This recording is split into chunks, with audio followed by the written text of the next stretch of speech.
ఓషో రజనీష్ ప్రపంచవ్యాప్తంగా చాలా మందికి పరిచయం అవసరం లేని పేరు.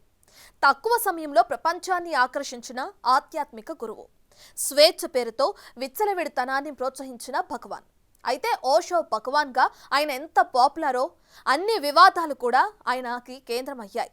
ఇప్పటికీ ఓషో ఆడియోలు, వీడియోలు, ఆయన చేసిన బోధనపై పుస్తకాలు విపరీతంగా అమ్ముడవుతుంటాయి.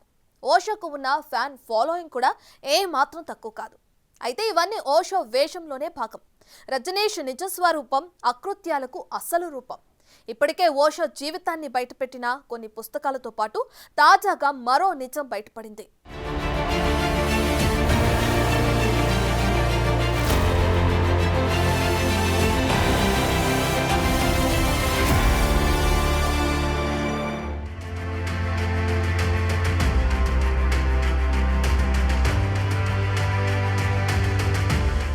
ప్రపంచవ్యాప్తంగా ఉన్న లక్షల మంది అభిమానులకు, శిష్యులకు ఆ వ్యక్తి ఓషో మాత్రమే. యువతను అత్యంత పవర్ఫుల్గా ఆకర్షించే ప్రసంగాలకు ప్రసిద్ధి.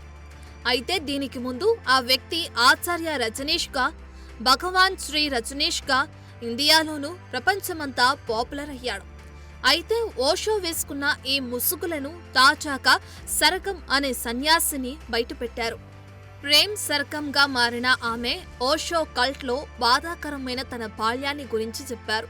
ఆమెకు 6 ఏళ్ల వయసు నుండే ఓషో ఆశ్రమంలో ఫ్రీ లవ్ ముసుగులో ఎన్ని లైంగిక వేధింపులను ఎదుర్కొందో తెలిపారు. ఓషో బోధల్లో బయటకు కనిపించని ఈ నిజం ఇప్పుడే బయటపడింది. చిన్నారులపై లైంగిక హింస ఎంత దారుణమో ప్రత్యేకంగా చెప్పనవసరం లేదు. కానీ ఓషో ఉద్దేశంలో పిల్లలు లైంగికతకు గురికావటం మంచిదని భావించేవాడట. ఇంకా అక్కడ ఎంత దుర్మార్గమైన వాతావరణం ఉండేదో 54 ఏళ్ల ప్రేమ్ సర్కం తెలిపారు.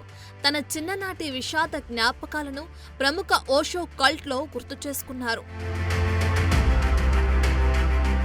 ఇది ఒక పీడకల అంటూ మొదలైన ఆమె వ్యాఖ్యానం ఓషో ఎంత చెడ్డవాడో వెలుగులోకి తెచ్చింది. 6 ఏళ్ల వయసులో ఆమెను లైంగిక హింసకు గురిచేసినట్లు పేర్కొన్నారు. ది టైమ్స్కి ఇచ్చిన ఇంటర్వ్యూలో యూకేకు చెందిన సర్కం తాను ఎలాంటి దారుణమైన పరిస్థితితో పెరిగానో వెల్లడించారు. భారతీయ ఆధ్యాత్మికవేత్తగా పేరు పొందిన భగవాన్ శ్రీ రజనీష్ అక్క ఓషో నిర్వహించే ఆశ్రమంలో దుర్మార్గమైన సన్యాసిని సెక్స్ కల్ట్లో పెరిగినట్లు తెలిపారు. ఆమె చిన్న వయసులోనే ఎలా బలవంతంగా లైంగిక వేధింపులకు గురి చేయబడిందో వివరించారు. స్వేచ్ఛ ప్రేమ పేరుతో నడిపే ఓషో ఆశ్రమాల్లో ఎంతగా లైంగిక వేధింపులను భరించిందో చెప్పారు. 6 ఏళ్ల వయసు నుండి ఆమె 3 సన్యాసి కమ్యూనిటీలుగా పెరిగారు. ఓషో మాటలకు ఆకర్షితులైన ఆమె తల్లిదండ్రులు సర్కంను కూడా అక్కడికే తీసుకెళ్లారు. బ్రిటిష్ ఫ్యామిలీ నుండి అక్కడకు వెళ్లిన ఆమెకు ఓషో ప్రేమ్ సర్కంగా పేరు పెట్టారు.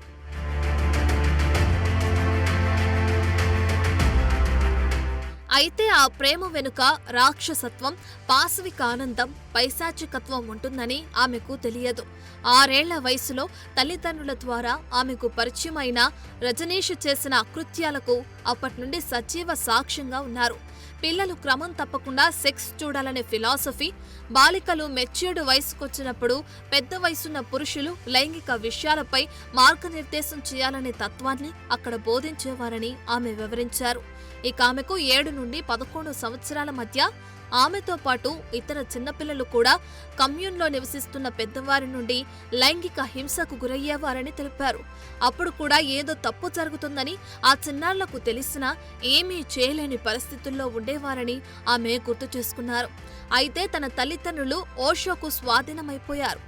సర్కంను హాస్టల్కి పంపించి తాము మాత్రం అమెరికాకి మకాం మార్చిన ఓషో ఆశ్రమానికి వెళ్లారు. ఇక 12 ఏళ్ల వయసులో తిరిగి ఆమె తల్లిదండ్రుల వద్దకు వెళ్లిన సర్కం అక్కడ 50 సార్లు అత్యాచారానికి గురైనట్లు తెలిపారు. రజనీష్ కల్ట్ అనేది తర్వాత కాలంలో ఓషో కల్ట్గా పాపులర్ అయింది. దీన్ని 1970లలో స్థాపించారు. ఆధ్యాత్మిక జ్ఞానాన్ని కోరుకునే పాశ్చాత్య ఫాలోవర్లను ఎక్కువగా ఆకర్షించింది. అయితే ఇందులో ఆధ్యాత్మికత కంటే పిల్లలపై లైంగిక దోపిడీ, లైంగిక వేధింపుల చీకటి జీవితం ఉంది. ఎందుకంటే అది ఓషో ఆశ్రమం. 14 సంవత్సరాల వయసు నుండి భాగస్వామి మార్పిడితో అనియంత్రిత వ్యభిచారం మంచిదని వాదించిన వ్యక్తి ఓషో. అతడి విచిత్రమైన ధ్యాన పద్ధతులు, లైంగిక స్వేచ్ఛకు ప్రాధాన్యత ఇవ్వటం వంటివి ఓషోని భారతదేశంలో సెక్స్ గురువుగా పాపులర్ చేశాయి. అందుకే ఓషో చాలా సీక్రెట్ కార్యక్రమాలకు భారతీయులను అనుమతించేవాడు కాదు.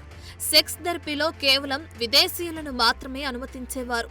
అదేమంటే భారతీయులకు ధ్యానమే వైద్యమని, విదేశీ జీవన వ్యవహార శైలిని బట్టి వారికి స్వేచ్ఛా శృంగారం అవసరమని చెప్పేవాడు.